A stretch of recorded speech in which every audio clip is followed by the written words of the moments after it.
ఇక్కడ మున్సిపాలిటీ పరిధిలో ఒకటో వార్డులో ప్రధానంగా డంపింగ్ సమస్య అనేటువంటిది ఈ ప్రాంత ప్రజలు తీవ్రంగా ఇబ్బంది పడుతూ ఉన్నారు.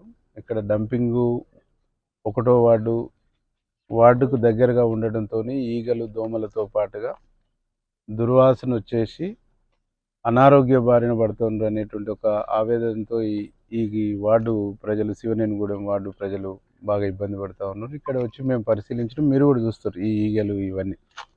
దీన్ని ఇమ్మీడియట్లీ ఇక్కడి నుంచి షిఫ్ట్ చేసి జనవాసాలకు దూరంగా ఉండేటువంటి ప్లేస్ని ఐడెంటిఫై చేయమని చెప్పేసి స్థానిక మున్సిపల్ కమిషనర్ గారు, ఎంఆర్ఓ గారు మేము ఒక నిర్ణయానికి వచ్చినాం. దీన్ని 100% 2-3 ప్లేసులు చూసి ప్రజలకు ఇబ్బంది లేకుండా, ప్రజలకు ప్రాబ్లం రాకుండా, శివనేనిగూడెమే కాదు ఇంక ఏ ప్రాంత ప్రజలకు ఇబ్బంది జరగకుండా ఉండటానికి కావాల్సిన చర్యలు వేగంగా చేపట్టాలని చెప్పేసి నిర్ణయం తీసుకోవటం జరిగింది. దాంతోపాటుగా శివనేనిగూడెంలో ఎస్సీ కాలనీలు, బీసీ కాలనీలు అవి తిరిగినప్పుడు ఇల్లు లేని పేదవాళ్ళు చాలా దయనీయమైనటువంటి పరిస్థితుల్లో ఉన్నారు.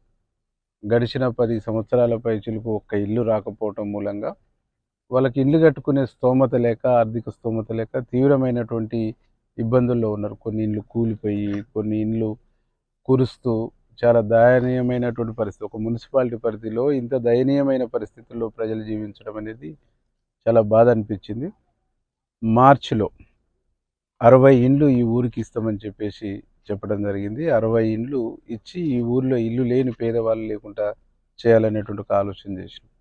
దాంతోపాటు అక్కడ ఎస్సీ కమ్యూనిటీ హాల్ ఒకటి, ఎస్సీ కమ్యూనిటీ హాల్కు కాంపౌండ్ వాల్ ఒకటి, అట్లాగే కొంచెం డ్రైనేజీ సీసీ రోడ్ల సమస్య ఉన్నది.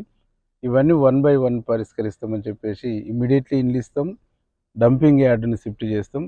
గత పాలనలో గత పాలకులు అప్పుడున్నటువంటి పాలక మండలి చైర్మన్ చిన్న వెంకరెడ్డి గారు కానీ, అట్లాగే ఇక్కడ ఉన్నటువంటి పాలక మండలి సభ్యులు కానీ వారు చెప్పినా వినకుండా, అర్థం చేసుకోకుండా వేరే సర్వే నెంబర్లో భూమి అలర్ట్ అయితే తీసుకొచ్చి ఇక్కడ పోసి ఈ ప్రాంత ప్రజల్ని ఇబ్బంది పెడుతుందని చెప్పేసి వాళ్ళు కూడా వాళ్ళ ఆవేదన వ్యక్తం చేయడం జరిగింది.